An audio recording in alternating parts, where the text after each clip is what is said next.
गुमशुदा शहर। प्रलय की रात। शहर के बाहरी इलाके में एक अनजान शहर था जिसका नाम था राजहरी। वहाँ के लोग अचानक गुम हो गए। उनके घरों में कोई नहीं था, उनके दुकानों में कोई नहीं था और शहर की सड़कों पर कोई नहीं था। एक डिटेक्टिव रोहन को इस मामले की जांच करने का काम सौंपा गया। वह शहर पहुंचा और देखा कि सब कुछ सामान्य था, लेकिन लोग गायब थे। रोहन ने जांच शुरू की और पाया कि शहर के लोगों ने एक अजीब खता लिखी थी जिसमें लिखा था, हमें बचाओ, हमें बचाओ। रोहन को ये खता समझ नहीं आई। उसने शहर के आसपास के लोगों से पूछताछ की, लेकिन कोई भी कुछ नहीं बता सका। एक रात रोहन को एक अजीब आवाज सुनाई दी। वह शहर के बाहर गया और देखा कि एक अनजान व्यक्ति खड़ा था जिसकी आंखें लाल थीं। वह व्यक्ति बोला, मैं तुम्हें बताऊंगा कि शहर के लोग कहाँ गए। रोहन ने पूछा, कहाँ? वह व्यक्ति बोला, उन्हें एक अनजान जगह ले जाया गया जहाँ से वापसी नहीं है। रोहन ने पूछा, क्यों? वह व्यक्ति बोला, क्योंकि उन्होंने एक अनजान खता लिखी थी। रोहन को ये बात समझ नहीं आई। वह व्यक्ति गायब हो गया और रोहन शहर में वापस आया। रोहन ने जांच जारी रखी और पाया कि शहर के लोगों ने वास्तव में एक अनजान खता लिखी थी जो उनके गायब होने का कारण थी। लेकिन रोहन को यह नहीं पता था कि वह व्यक्ति कौन था और वह अनजान जगह कहाँ थी। क्या रोहन शहर के लोगों को ढूंढ पाएगा? क्या वह अनजान खता का रहस्य सुलझा पाएगा? रोहन ने शहर के लोगों की गुमशुदगी की जांच में एक नए सुराग की तलाश शुरू की। वह शहर के पुराने रिकॉर्ड्स को खंगालने लगा ताकि वह अनजान खता के बारे में कुछ जानकारी प्राप्त कर सके। एक पुराने रिकॉर्ड में रोहन ने एक अजीब नाम देखा, अक्षरा। वह नाम शहर के एक पुराने पुस्तकालय से जुड़ा था। रोहन पुस्तकालय पहुंचा और पाया कि वहां एक पुरानी किताब थी जिसका नाम था अक्षरा की किताब। उस किताब में एक अनजान भाषा में लिखा था। रोहन ने उस किताब को पढ़ने की कोशिश की, लेकिन वह उसे समझ नहीं पाया।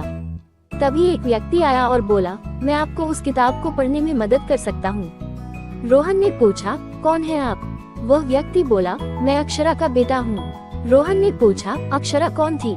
वह व्यक्ति बोला, अक्षरा शहर की एक महान विद्वान थी जिसने उस अनजान खता को लिखा था। रोहन को ये बात समझ नहीं आई। वह व्यक्ति बोला, उस खता में एक शक्तिशाली मंत्र था जो शहर के लोगों को एक अनजान जगह ले जाने की शक्ति रखता था। रोहन ने पूछा, क्यों? वह व्यक्ति बोला, क्योंकि अक्षरा ने उस मंत्र को शहर के लोगों की सुरक्षा के लिए लिखा था, लेकिन उसे पता नहीं था कि वह मंत्र इतना शक्तिशाली होगा। रोहन को ये बात समझ में आई। वह व्यक्ति बोला, अब मैं आपको उस अनजान जगह का पता बताऊंगा जहाँ शहर के लोग गए हैं। रोहन ने पूछा, कहाँ? वह व्यक्ति बोला, एक पुराने मंदिर में जो शहर से दूर है। रोहन ने कहा, मैं वहाँ जाऊंगा और शहर के लोगों को ढूंढूंगा। क्या रोहन शहर के लोगों को ढूंढ पाएगा? क्या वह उस अनजान जगह से वापस आ पाएगा? अगला अध्याय, पुराने मंदिर का रहस्य। रोहन ने अक्षरा के बेटे से मिली जानकारी के आधार पर पुराने मंदिर की ओर चल दिया। वह शहर से दूर था और रोहन को वहां पहुंचने में कई घंटे लगे। जब रोहन मंदिर पहुंचा तो उसने देखा कि वहां एक अजीब शांति थी।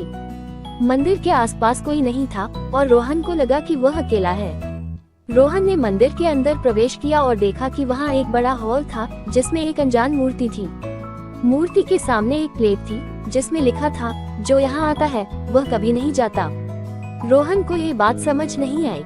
तभी एक आवाज आई, स्वागत है रोहन। रोहन ने देखा कि एक व्यक्ति खड़ा था जिसकी आंखें लाल थीं। वह व्यक्ति बोला, मैं तुम्हें बताऊंगा कि शहर के लोग कहाँ हैं। रोहन ने पूछा, कहाँ? वह व्यक्ति बोला, वे इस मंदिर के नीचे हैं, एक अनजान जगह में। रोहन ने पूछा, क्यों?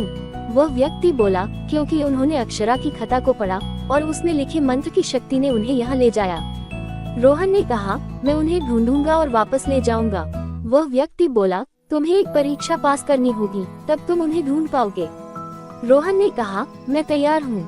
वह व्यक्ति बोला, तुम्हें एक कमरे में जाना होगा जहाँ तुम्हें एक सवाल पूछा जाएगा।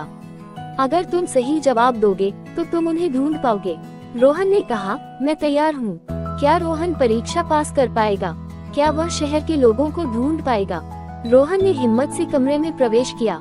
वहाँ एक बड़ा दर्पण था जिसमें एक सवाल लिखा था, जो नहीं है वह क्या है? रोहन को यह सवाल समझ नहीं आया।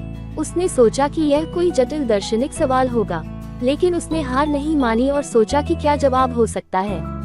तभी दर्पण में एक आवाज आई, तुम्हारे पास 5 मिनट हैं। रोहन ने जल्दी से सोचा और कई जवाब सोचे, लेकिन कोई भी सही नहीं लगा।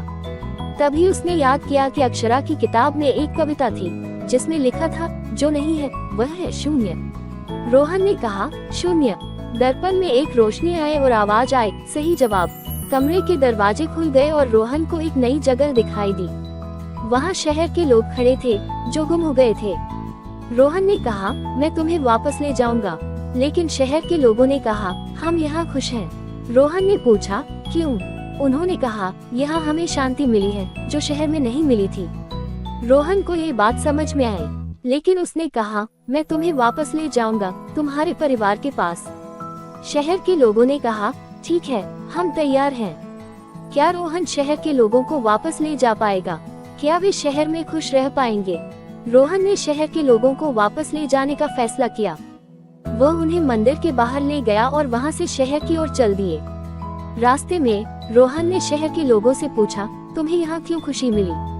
उन्होंने कहा, यहाँ हमें अपने जीवन का सही अर्थ मिला जो शहर में नहीं मिला था। रोहन ने पूछा, क्या तुम्हें लगता है कि शहर में तुम्हारे लिए कुछ बदल गया है? उन्होंने कहा, हाँ, हमें लगता है कि शहर में अब हमारे लिए कुछ नया होगा।